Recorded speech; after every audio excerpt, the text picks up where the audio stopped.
Kumusta kayo mga boss? Nagbabalik tayo sa ating channel. At ang content natin ngayon ay nandiyan dyan sa title kung nakikita nyo.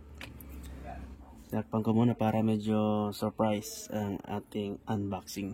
I-unbox natin ay from Vietnam. Itong product na itong i-unbox natin. Kung bago ka pa lang sa channel na to or ngayon ka pa lang napadpad dahil interesado ka sa video na ito, huwag kalimutang mag-subscribe at pakihit ng notification bell para updated ka sa hanggang sa pag-install nito. Sa lahat ng hindi pa nakapag-subscribe, free po tayo sa pag-subscribe. Maraming salamat po sa inyo. So bago tayo magpatuloy, nagpapasalamat ako sa lahat ng sumuporta, nag-subscribe sa aking channel, sa nagtiwala.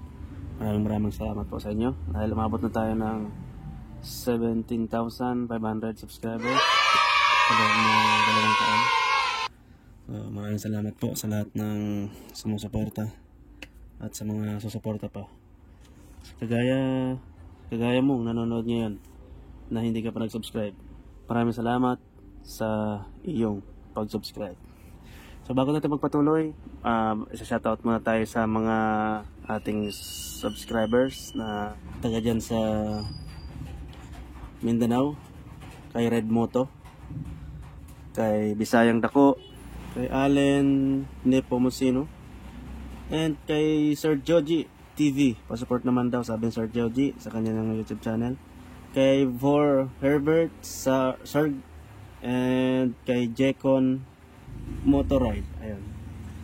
Maraming salamat sa mga suporta nyo mga boss. So sa ibang magpapa-shoutout sa susunod na content natin para hindi ganong mahaba. Okay? Simulan na natin ang ating pag-unbox. So ito na, buksan na natin. Yan. Tama mga boss. At totoo yung nakikita ng mata mo. Dumating na sa ating sa ating bansa yung bagong 71mm na pang Raider 150 Fi na black.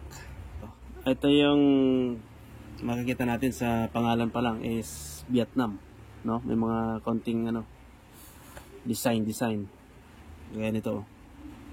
So 71mm-77 Long Raider Fi Ta Racing or TE Racing. So sa packaging pa lang wala tayong masabi, napakaganda ng packaging. Naka-emboss yung cylinder block kit, ayan, naka-emboss. Tapos pagdating dito, ayan, naka-emboss yung mga pangalan. Ganda ng packaging nya. Tapos ito yung logo ng product, TE Racing.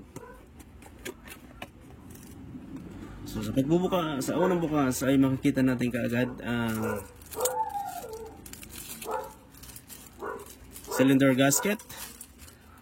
Ito yung sa gitna, ito yung sa baba.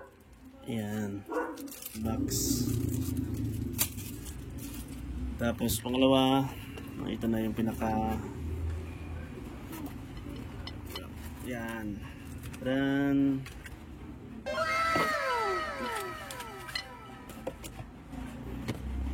wala na naman.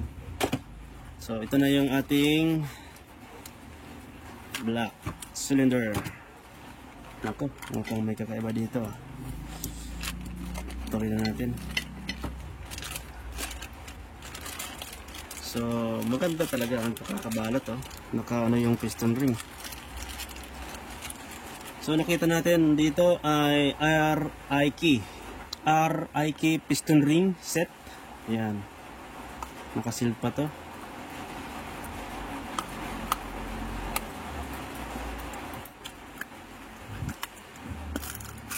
Yan.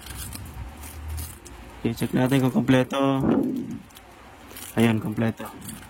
Tabi na natin to. Next ay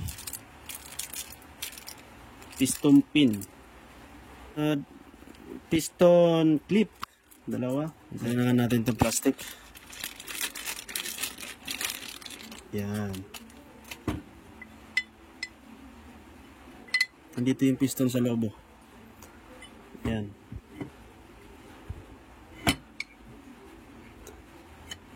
Ito yung piston. Wow. Grabe. Tingnan natin kung 70. Grabe. Grabe ang lalim ng ano niya, ng valve pocket. Yan ang valve pocket. Na dome type. Yung cylinder block. Yan. Ito yung logo na. Nakasulat dito sa block sa bandang left side. At may napansin ako dito, dalawa na lang yung butas, bali tatlo. So next natin pag-usapan yan, bakit ganito. Dito ta racing, yan. So ano pala ito mga boss? Chrome bore. Yan, parang stock din. Chrome bore. At itong napansin ko, napakahaba. So, sana wala tayo na dito. Kasi in-order ko to isang set.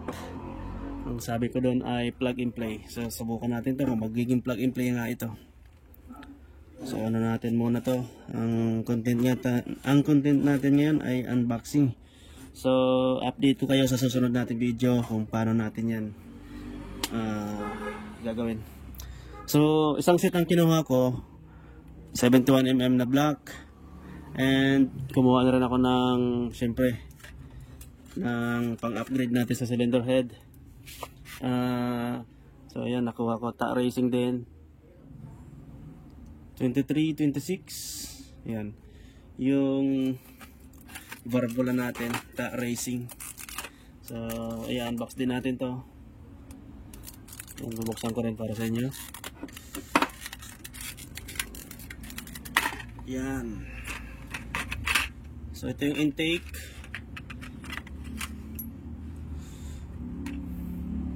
Nakasulat dito sa intake ay 26mm. Sa exhaust same din, Raider 150, tsaka logo ng ta racing, and 23mm ang exhaust. Yan. Big valve ito mga boss, big valve.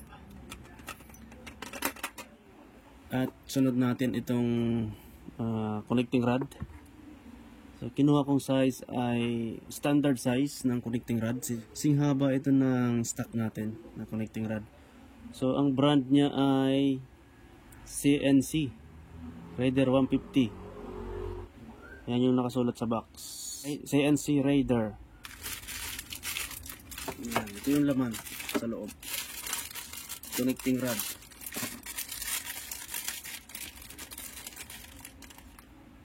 Yun. Sigurado tayong matigas to dahil CNC.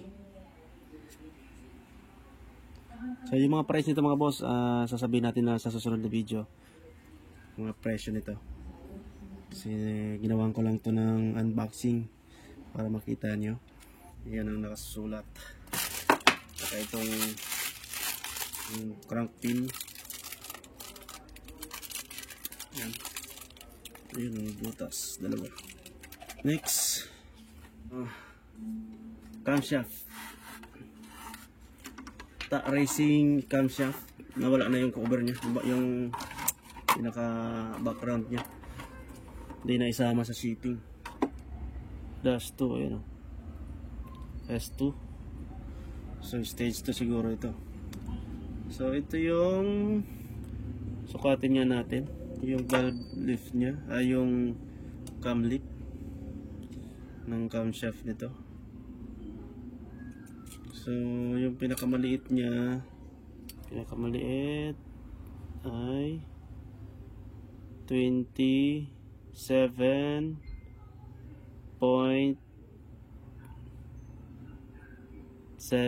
Pinakamaliit.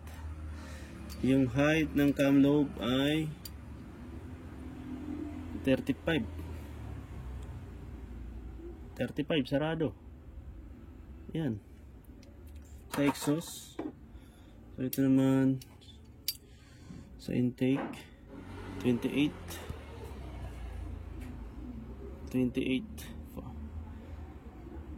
at yung height 35 point, hanapin natin yung pinakamataas, 35.6 yung intake, 35.6 yung height ng intake cams. Ayan,